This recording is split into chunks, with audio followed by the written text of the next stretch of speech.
राजेश भाई आ रहे हैं। आगे आगे आगे आगे।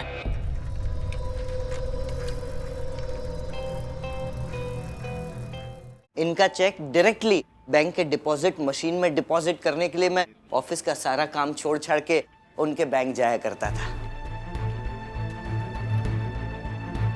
What? मतलब इस बार थोड़ा लेट हो गया था ना जाना, तो ये सब गड़बड़ हो गया सर। मिस्टर वागले, मुझे आपसे ये उम्मीद नहीं थी। How can you force an employee to do your personal work? I am sorry ma'am. Sir आप क्यों सॉरी बोल रहे हो? सच बता दीजिए ना। नहीं एक मिनट सर, एक मिनट। निक सर कह रहा मैम, एक्चुअली ये दासानी जो ऐसे सो कॉल्ड फेवर करने की बात कर रहे हैं ना राजेश सर को, वो दरअसल फेवर थी ही नहीं। इनफैक्ट राजेश सर इस दासानी का अधूरा काम पूरा किया करते थे। What? Yes ma'am. हाँ एक मिनट एक मिनट। और मैम अभी ये दासानी ने कहा ना कि मैंने पूरा पेंडिंग काम कर दिया है की मीटिंग का, वो दासानी ने किया ही नहीं है, वो राजेश सर ने कंप्लीट किया। ओ हेलो वेट वेट। और ये कह रहा ma'am Dasani her bar sir please मुझे बचा लीजिए, सर प्लीज मुझे बचा लीजिए, ऐसा कह के अपना अधूरा काम राजेश सर के पास करवाता है। और उसके बदले में राजेश सर लाइए ना आपका चेक मैं भर देता हूं, ऐसा कह के जबरदस्ती राजेश सर के पास चेक लेता है और ये चेक भरने जाता है। हाँ मैम, इस बात का मैं भी गवाह हूं। हाँ नो मिस्टर वागले, फिर भी आप गलत ही हैं। गलत इंसान को मदद करना और गलत इंसान से मदद लेना ये भी गलती ही है मिस्टर वागले।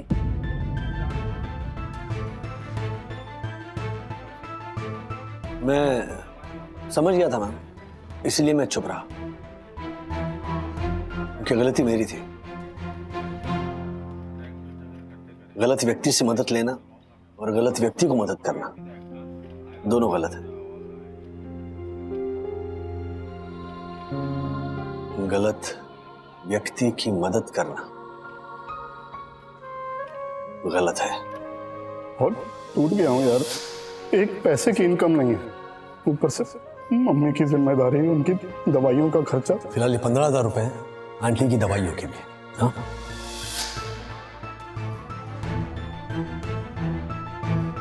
अगर अभी 50,000 मिल जाते हैं तो मैं एक कम डिपॉजिट वाली छोटी दुकान उठा लेता।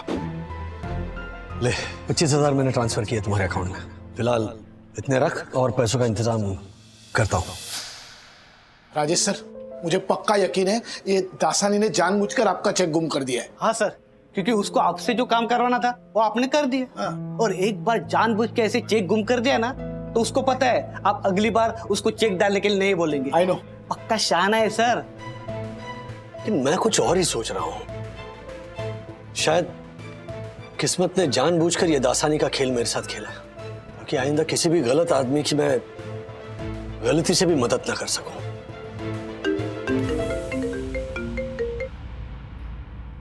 हाँ दादा। राजू, ऑफिस से आकर मम्मी के घर पे मिल, जरूरी काम है।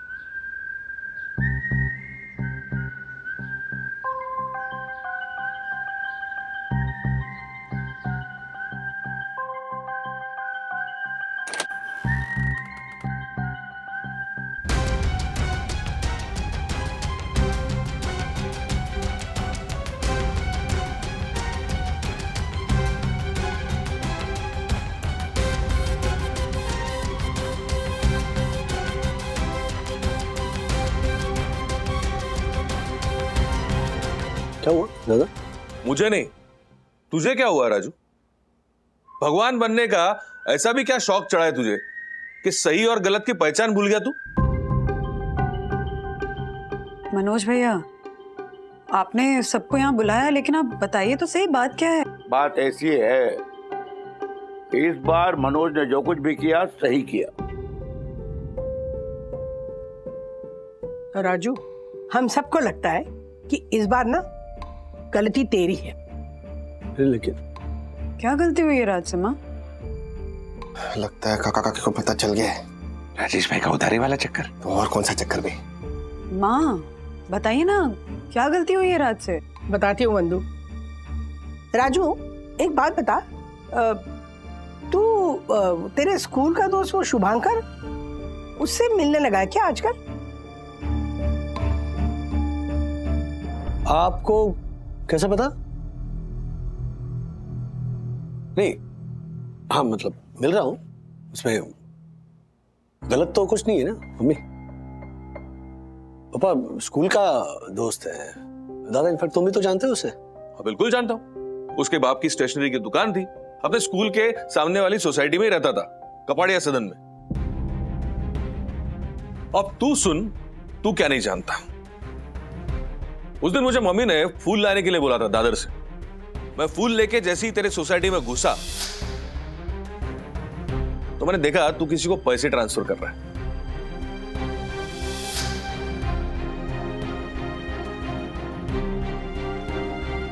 उस वक्त मैं पहचान नहीं पाया कि वो शुभांकर है, लेकिन मुझे यह जरूर लगा कि दाल में कुछ काला है। बाद में मेरे को याद आया कि वो तो साला शुभांकर था। उसके अगले ही दिन मैं एक जुए के क्लब में था, तो मैंने उसे अंदर आते हुए देखा। उसने मुझे नहीं पहचाना, लेकिन मैं पहचान गया। उसके साथ उसका एक दोस्त रहता है मिश्रा। उसको मैंने खोपचे में लिया और फूल दिया तो तोते जैसा बोलने लगा। उसने बताया कि शुभांकर के पास में जो पैसे आए हुए वो उसने उसके किसी दोस्त को उल्लू बनाकर लिए, और उसी दोस्त को और 50,000 रुपए का चूना लगाने के प्लान में है ये शुभांकर। राजेश यार, तेरे लिए 50,000 मैनेज करना इतना मुश्किल नहीं है यार, लेकिन मेरे लिए ना ये मेरी नई जिंदगी है यार। प्लीज यार, कैसे भी करके ये 50,000 मैनेज करवा दे यार, प्लीज। और ये शुभांकर का दोस्त कौन है? वो है मेरा छोटा भाई, आपका आदर्श पति, आप लोगों का आदर्श बेटा, और तुम दोनों का दोस्त राजेश वागले।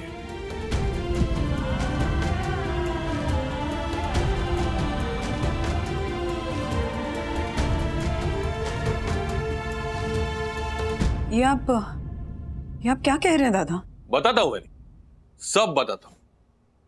पहले आप ये रख लीजिए।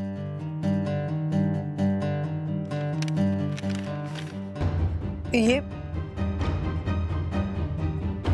40,000 रुपए जो आपके दानवीर पति ने उस शुभांकर को दान में दे दिए।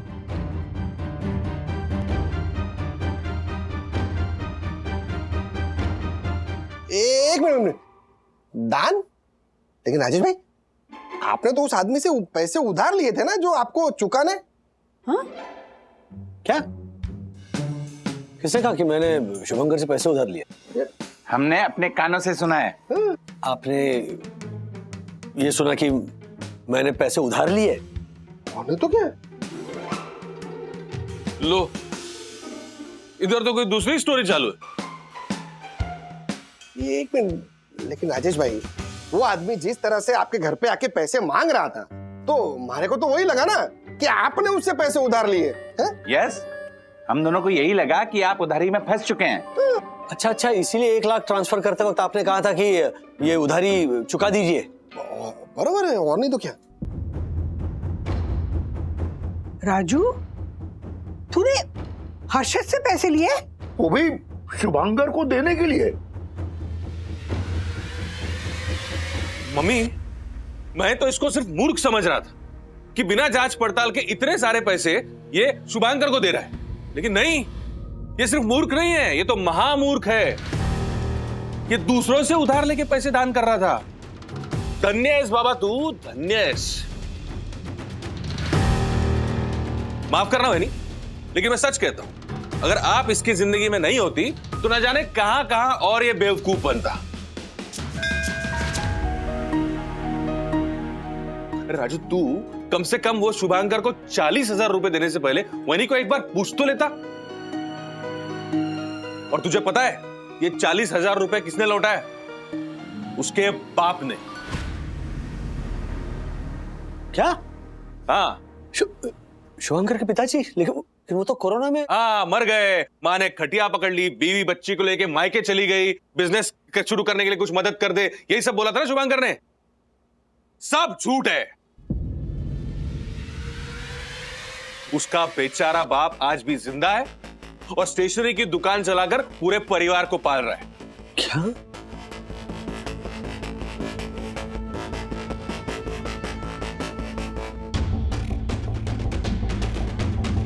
मुझ पे भरोसा नहीं है ना तुझको?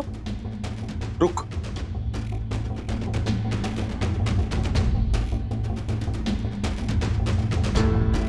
गड़ा, अंदर लेके आओ उसको। चल अंदर चल। चल चल जा जा जा जा।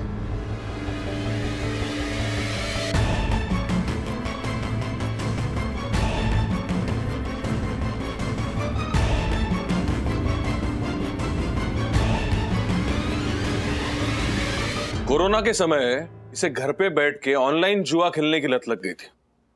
धीरे धीरे कुछ ऐसे दोस्त भी मिल गए कि क्लब में जाके 3 पत्ती खेलने लग गया। शराब की भी आदत लग गई और एक टाइम पे इतने पैसे हार गया कि उधार ले लेके जुआ खेलने लगा। इसका बाप आज तक वो उधारी चुका रहा है। और ये उसी बाप को बाप मर गया, मां बीमार है, बीवी बच्चे को लेके चली गई, ये सब बोल बोल के लोगों से अभी भी पैसे ऐंठ रहा है। शुभंकर, दादा सच कह रहा है? अरे ये क्या बोलेगा, जाके सुन इसके बाप से। वो बेचारे अंकल आंटी, इसके बीवी और बच्ची, ये सब आज भी उसी कपाड़िया सदन में रह रहे हैं। हाँ, 2 में से 1 फ्लैट बेचना पड़ा है, लेकिन आज भी दुकान है। इसका बाप और बीवी दुकान संभालते और इसकी मां बच्ची को संभालती है। भगवान की दया से आज भी सब लोग अच्छी तरीके से जी रहे, लेकिन इसके बाप ने इसको घर से निकाल दिया क्योंकि ये अपनी आदतों से बाज नहीं आता। आज भी लोगों से पैसे उधार लेता है और शराब और जुए में उड़ा देता है।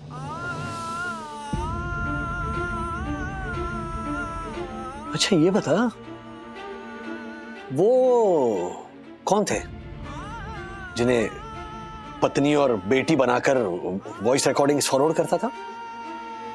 वो चाय की टपरी पे एक भिखारन आती है, उसको 20-25 रुपए देके उससे रिकॉर्ड करवा लेता था ये। हाँ तो जो कब तक और कितने लोगों के साथ तुम ये करोगे? भूल गए कौन से घर से हो तुम? और ये सब?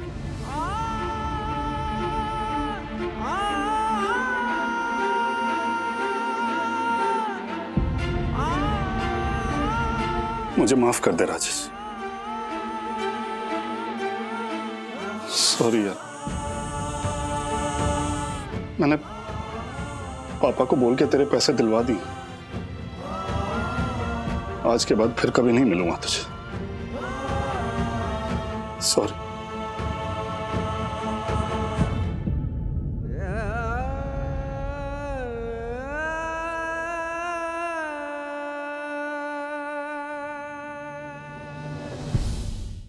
इसके बाप ने बोला है कि अगर और भी कुछ पैसे बाकी हो तो वो भी दे देंगे। पैसे की कोई प्रॉब्लम नहीं है उन्हें।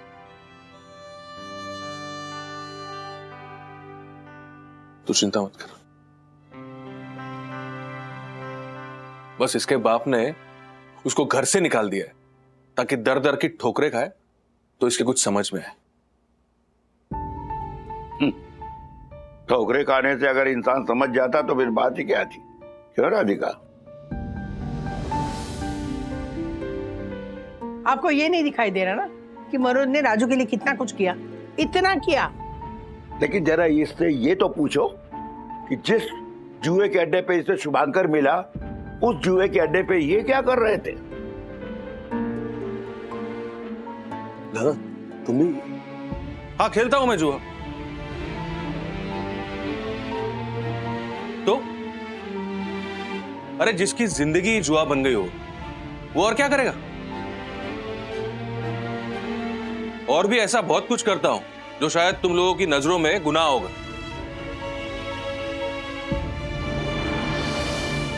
लेकिन मेरे लिए वो जीने का तरीका है। और श्रीनिवास, कितनी भी ठोकरें खाई हो मैंने, लेकिन आज तक मेरा बाप मर गया, मेरी मां बीमार है, ऐसा बोल के किसी के साथ फ्रॉड करके जुआ नहीं खेला मैं।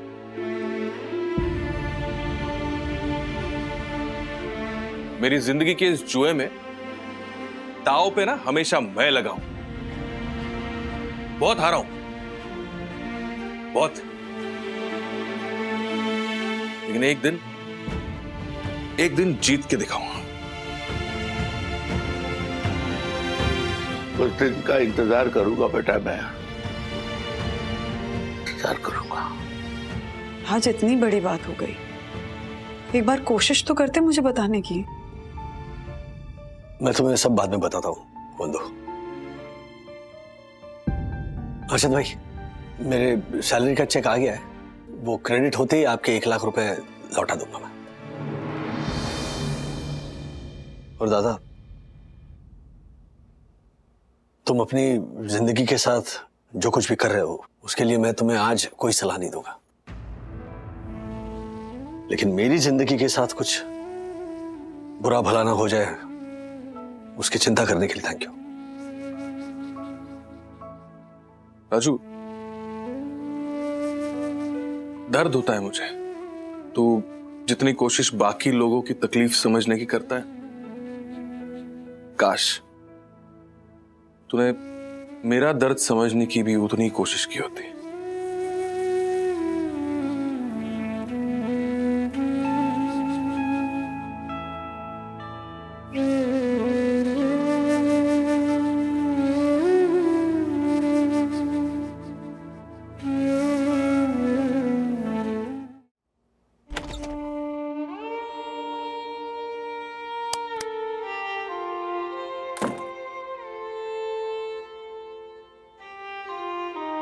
बंधु,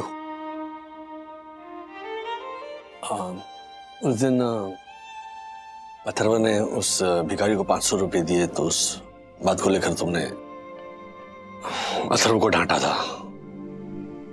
मैं भी तुम्हें एक बात बता नहीं पाया था, और वो वही थी, शुभंकर को मैंने 15,000 रुपए दिए थे। सॉरी बंधु।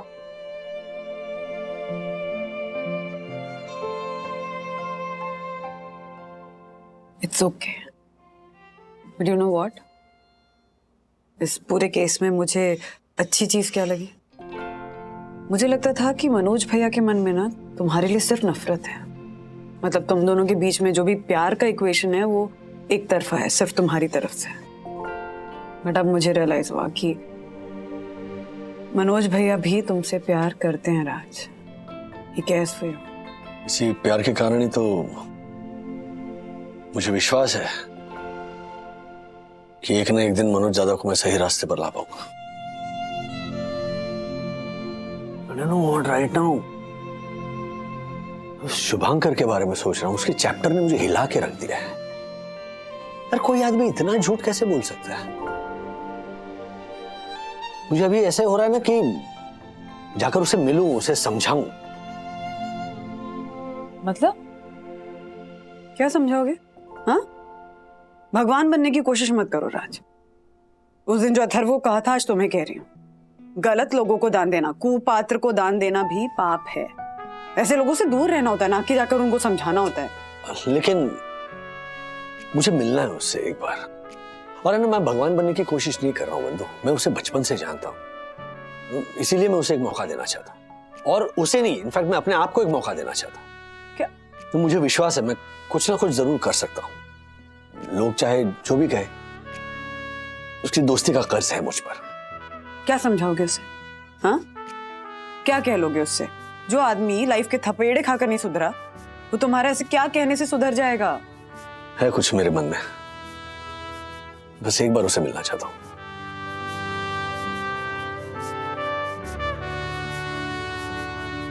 कमाल हो।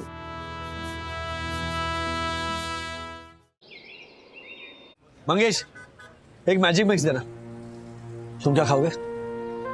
भूख नहीं। 2 मैजिक मिक्स देना। Thanks for coming Shubhankar. क्यों शर्मिंदा कर रहा है दोस्त?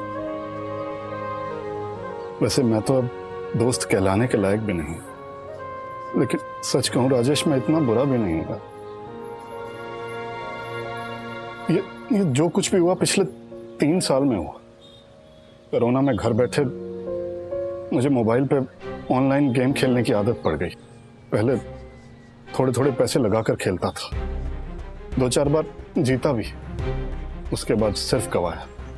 बस एक बार जीतने के लालच में बार बार हारता गया हूं यार। क्या जीतना चाहता है तू?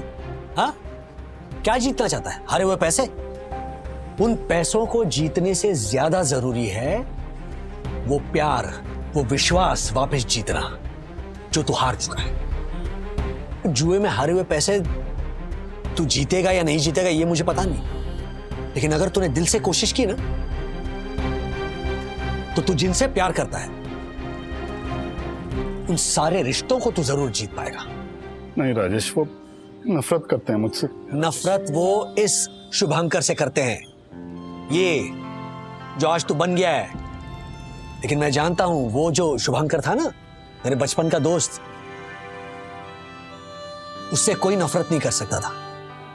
देख मैं तुम्हारे लिए क्या लाया हूं। इसमें क्या है? वही खोया हुआ शुभांकर जिसे सब ढूंढ रहे हैं।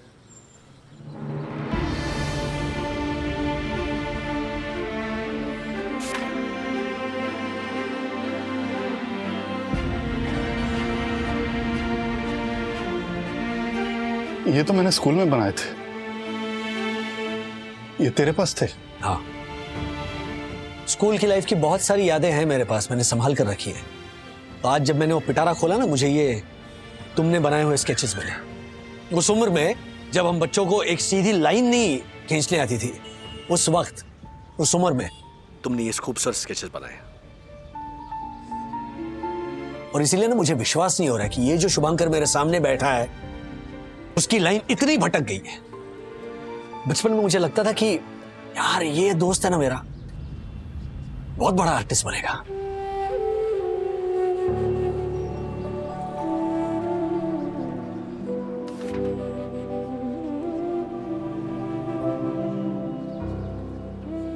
ये तो मेरी प्रिया है। पता है,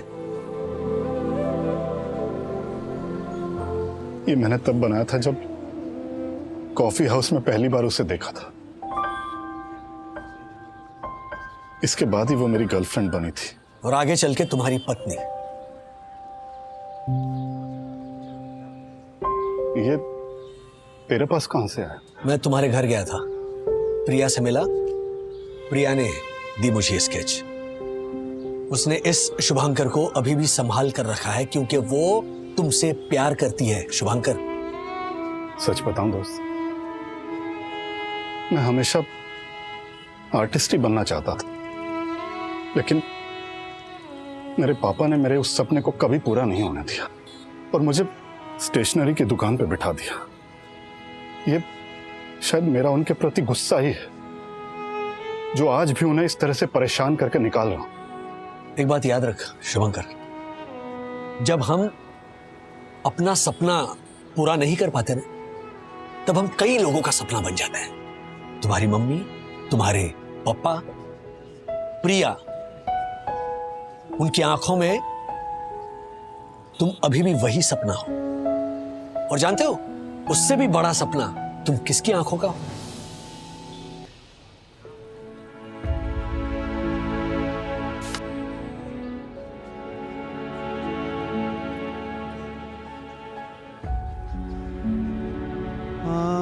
ये तो मेरी मुन्नी, मेरी बेटी ने बनाया था जब वो सिर्फ 6 साल की थी। किसी भी 6 साल के बच्चे से कई ज्यादा हुनर है तुम्हारी बेटी में। तुम्हारी बेटी ने भी अपने पापा की स्केच संभाल के रखी है क्योंकि वो इस पापा से प्यार करती है। लेकिन मुझे दुख इस बात का है शुभांकर कि शायद तुम्हारी बेटी भी आर्टिस्ट नहीं बन पाएगी। हाँ, क्योंकि प्रिया बता रही थी कि तुमने जो ये आदतें पाल रखी है, जो घर से तुम दूर रहते हो, उसकी वजह से मुन्नी ने स्केचिंग करना छोड़ दिया है। मैं आज तुम्हें इसीलिए मिलने आया हूं दोस्त, क्योंकि वो जो जुआ है ना, जो आज तक किसी का नहीं हुआ, जिसके लिए तूने ना सिर्फ पैसे बल्कि अपने रिश्ते भी हार दिए, वो सारे रिश्ते आज भी तुम्हारा इंतजार कर रहे हैं।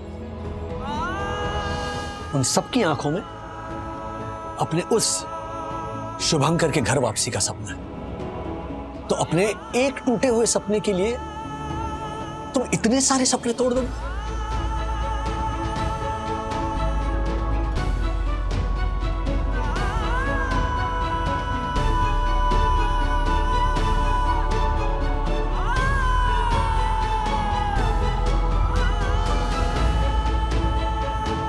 राजेश, आज तक मैं तुझसे पैसे पाने के लालच में तुझे भगवान कृष्ण और खुद को सुदामा कहता है, लेकिन आज तू सचमुच मेरे लिए भगवान कृष्ण बन गया है दोस्त। उस भगवान कृष्ण ने सुदामा के टूटे हुए घर को महल बना दिया, और तूने इस सुदामा के टूटे हुए सपनों का महल वापस खड़ा कर दिया। उसने सुदामा के चावल का कर्ज अदा किया था, और तूने मेरी दोस्ती का कर्ज चुका है दोस्त। Thank you so much. Thanks मेरे दोस्त। Take care.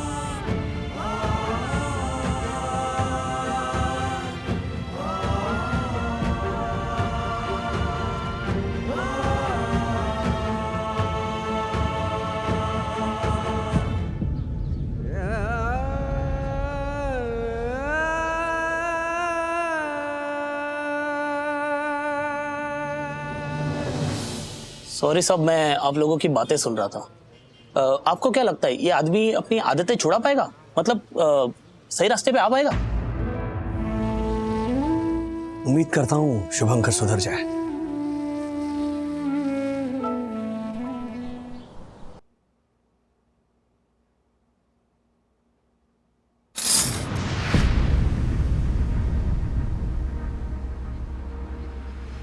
किचन में कौन है?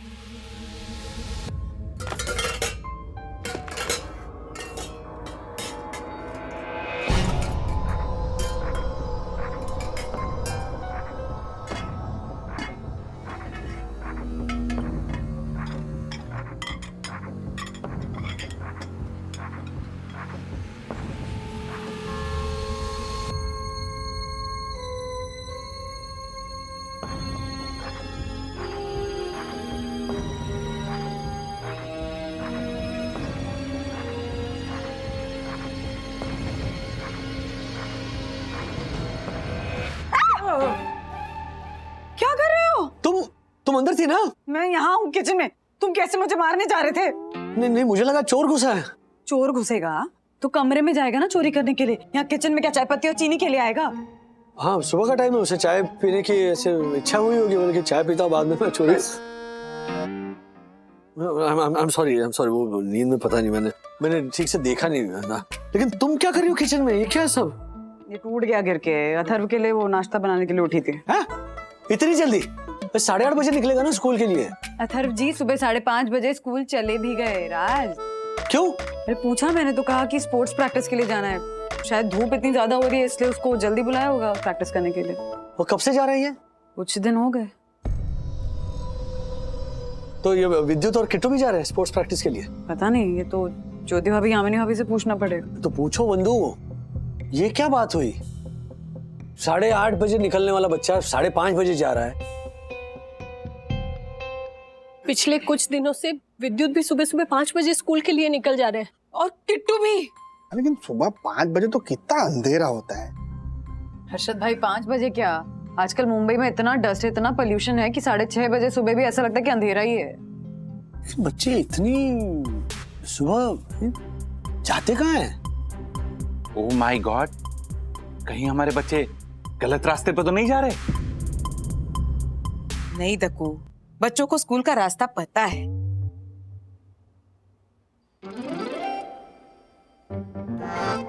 अरे मुझे चिंता हो रही है बहुत। मतलब मेरे जैसलमेर के 3 बेडरूम हॉल किचन वाले कुंवर भाई साहब है ना, उनका बच्चा चेतन, वो भी ऐसे ही स्कूल के लिए जल्दी जल्दी निकल जाता था। फिर पता चला कि उसे जुआ खेलने की लत लग गई है और जुआ खेलते खेलते चोरी भी करने लगा, चोरी करते करते नशा भी करने लगा। अरे ज्योति बहन चुप चुप बोलिए, कुछ अच्छा सुनने के लिए कान खुले हैं। हमारे बच्चे दूध के धुले हैं, हमारे बच्चे दूध के धुले हैं, हमारे बच्चे दूध के धुले हैं। एक मिनट, वो दूध के धुले है या नहीं ये पता लगाना पड़ेगा हमें। आने दो चालर विद्युत को, 2 लाफा लगाकर पूछूंगा किधर जाता है वो सुबह सुबह। ओह हर्षद भाई तो 100% झूठ ही बोलेंगे, फोर्सफुली नहीं, टैक्टफुली हैंडल करनी है सिचुएशन। बच्चे देर से घर आते ये तो पता है, लेकिन सुबह जल्दी स्कूल जाते ये पहली बार सुना है। हाँ, अब सच पता लगाना है तो पूछना नहीं, खोजना होगा। मतलब हमें बच्चों की जासूसी करनी होगी।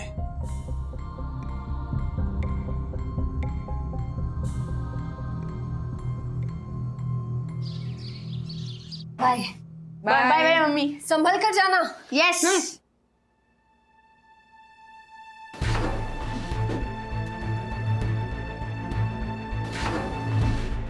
वंदना भाभी फोन लगाई। हेलो,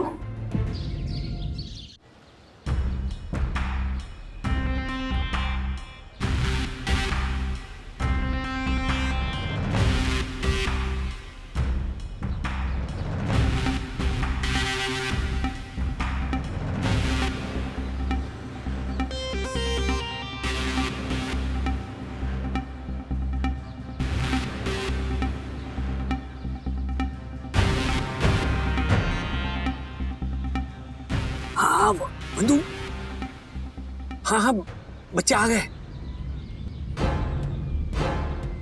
अरे उनका हुलिया देखोगी ना तो तुम दंग रह जाओगी। अच्छा सुनो मैं वो निकल रहे हैं, मैं थोड़ी देर में फोन करता हूँ। Bye bye bye bye. हाँ अच्छा चलिए। अरे राजेश भाई, ये मास्क से पीछे सिलेंडर, ऐसे कपड़े पहन के बच्चे लोग क्या करने जा रहे हैं? हाँ राजेश भाई, ये बच्चे स्कूल का बहाना बनाकर आके जा कहाँ रहे हैं? अरे मुझे क्या पता, मैं खुद हैरान हूँ उन्हें इस होलिये में देखकर। अच्छा वो कहाँ जा रही है पता करने के लिए उनका पीछा करना पड़ेगा ना दक्कू भाई। हाँ। और उसके लिए गाड़ी स्टार्ट करनी होगी हर्षद भाई। हाँ? अरे गाड़ी स्टार्ट कीजिए, गए वो। चल जल्दी सीट बेल्ट लगा।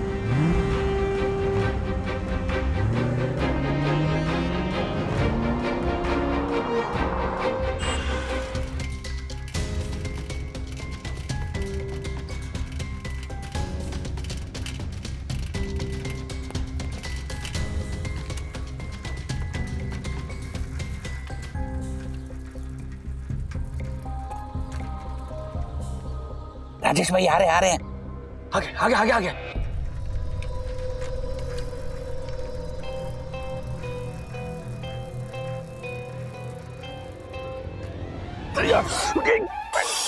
सॉरी।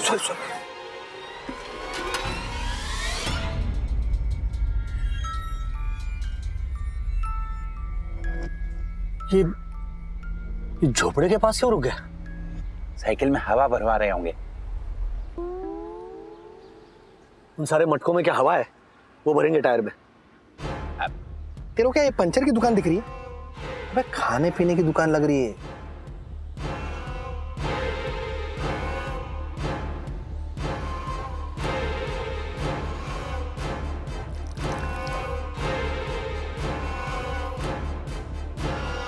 राजेश भाई, ये लोग ताड़ी तो नहीं पी रहे? वो मैंने सुना है कि मुंबई में किधर सुबह सुबह है ना ताड़ी मिलती है। नहीं, ये ताड़ी थोड़ी है, वो ताड़ी तो सफेद रंग की होती है। ये तो गोल्डन रंग का पानी। हाँ? विस्की? ओ माय गॉड, ये क्या देखना पड़ रहा है? आज का यूथ किस और बढ़ रहा है? अरे वाह। अपनी सड़ेली शायरी बंद करना बे तू। ए पेंटर, मूंगो मत, तू तो चुप ही रहे। ये तेरी आदत लगी होगी तेरे विद्युत को, और तेरे विद्युत ने मेरी किट्टू को बिगाड़ दिया है। Oh my God. बे बिना सबूत के ना हमारे टाबर के बारे में कुछ बोलना मत। चुप हो जाओ अरशद भाई, मार के बता। चुप हो जाओ ना। ये आपस में झगड़ने का टाइम नहीं है। बच्चे क्या पी रहे वो जानना जरूरी है। चलो हर्षद भाई चलो। ओ दक्कू भाई चलो। चलो चलो चलो।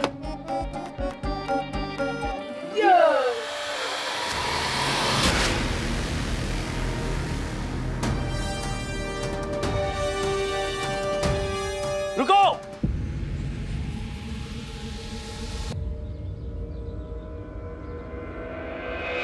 दादा अथर्वा छोड़ो। क्या ये? क्या ये? किट्टू बोलो क्या है ये?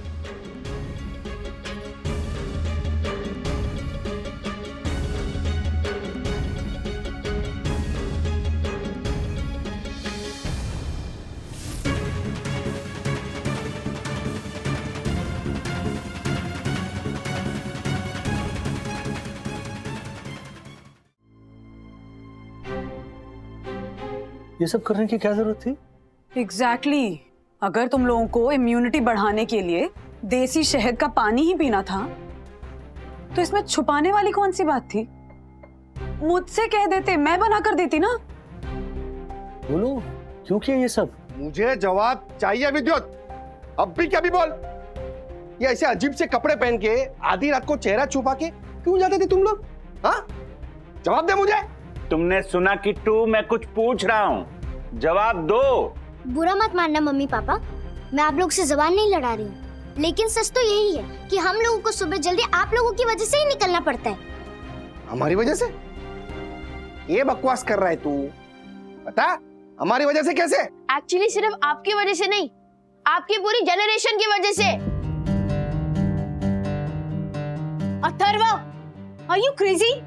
खुद गलती करके तू मम्मा डैडी को ब्लेम कर रहा है। इनफैक्ट तू उनकी पूरी जनरेशन को ब्लेम कर रहा है। होल्ड ऑन सखी, होल्ड ऑन। हमारी वजह से कैसे?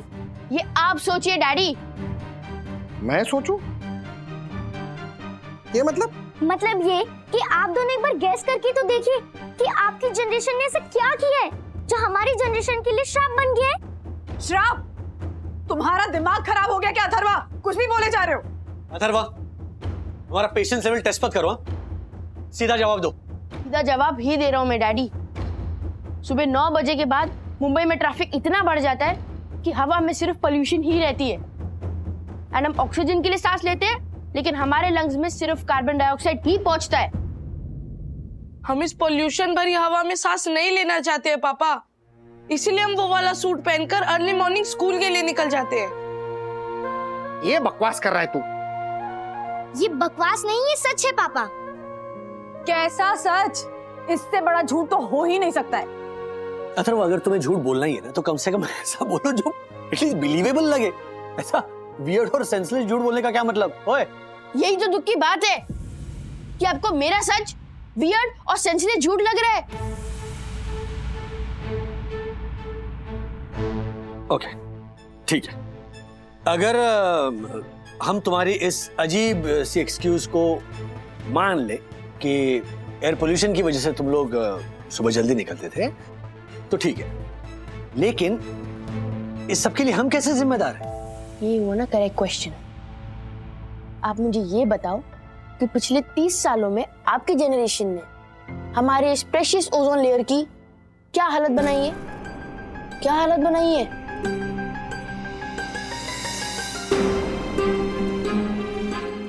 पिछले 30 सालों में ट्रैफिक, प्लास्टिक, केमिकल यूसेज कितना ज्यादा बढ़ गया है, और फॉरेस्ट कटिंग में तो आप लोगों की जनरेशन ने सारे रिकॉर्ड तोड़ दिए। पिछले 30 सालों में सिर्फ जंगल काट काट के शहर एक्सपांड किया आपकी जनरेशन ने।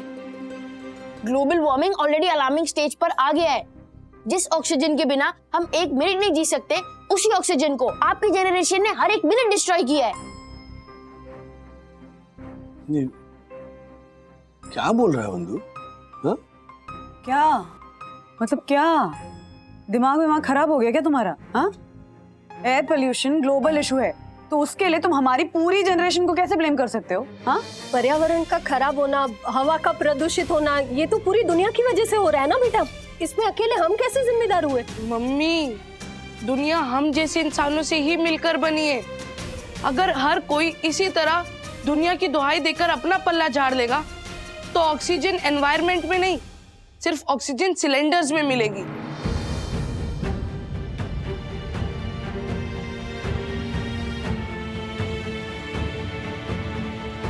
बदलाव के लिए एक जनरेशन तो बहुत बड़ी फौज है, एक इंसान भी काफी है। आज न्यूबॉर्न बेबीज अस्थमा और रेस्पिरेटरी प्रॉब्लम्स के साथ पैदा हो रहे हैं। वजह है एयर पोल्यूशन। इसलिए हमने डिसाइड किया है कि आपकी जनरेशन ने जो गलती की है ना, वो हम नहीं करेंगे। बस बस विद्युत, बड़ी देर से तेरी बकवास सुन रहा हूं मैं। और एयर पोल्यूशन तो बड़ी बड़ी फैक्ट्री की चिमनी से निकलने वाले धुएं से होता है, मेरी क्या गलती? गलती है पापा। पिछले 2 महीने से आपकी गाड़ी से बहुत धुआं निकल रहा है, फिर भी हमने पीयूसी नहीं करवाया। बात तो बराबर है। ये छालर कब से तेरी मेरी जनरेशन को दोषी ठहरा रहा है और तू हमारी टीम की गलती निकाल रही? बात गलती निकालने वाली नहीं है पापा। सोचिए, जब गुनगुन दीदी को एयरपोर्ट से घर वापस आना था तब हमने गाड़ी भेज दी। जरूरत क्या थी? गुनगुन दीदी ऑटो से भी तो घर वापस आ सकती थी। डबल साइड ट्रिप में डबल पॉल्यूशन होता है पापा। ये छालर बहुत हो गया। कब से तेरी बकवास सुन रहा हूं मैं। मेरे पास गाड़ी है, पेट्रोल भरने के लिए पैसा है, तो अपनी फैमिली के लिए इतना नहीं करूंगा मैं? और इतनी छोटी छोटी बात पर। यही छोटी छोटी बात जब करोड़ों और अरबों लोग एक साथ लगातार करते हैं तो ये छोटी सी बात बहुत बड़ी बात बन जाती है। सोच कर देखिए डैडी, अगर दुनिया का हर एक इंसान डेली बेसिस पर अननेसेसरी ट्रिप्स को अवॉइड करे ना, तो कितना पेट्रोल बचेगा और कितना एयर पोल्यूशन कम होगा।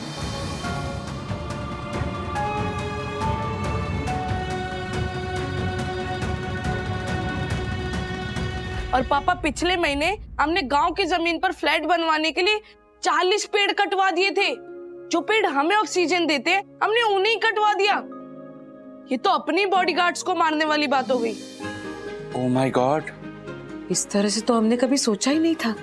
शुरू में ये बात जितनी अजीब लग रही थी उतनी अब सही लग रही है। वो बात तो में मुझे मत उलझा विद्युत। और मारे को ये बता कि अचानक ये एयर पोल्यूशन रोकने की धुन कहां से सवार हो गई तुम लोगों पे?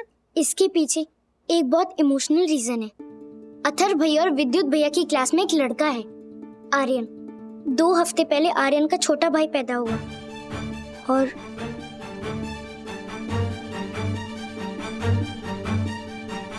और क्या?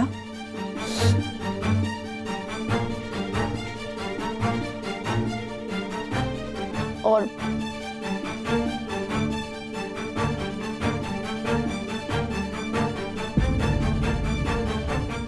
ऐसे और भी मजेदार वीडियो के लिए हमारे चैनल को लाइक, शेयर और सब्सक्राइब करें।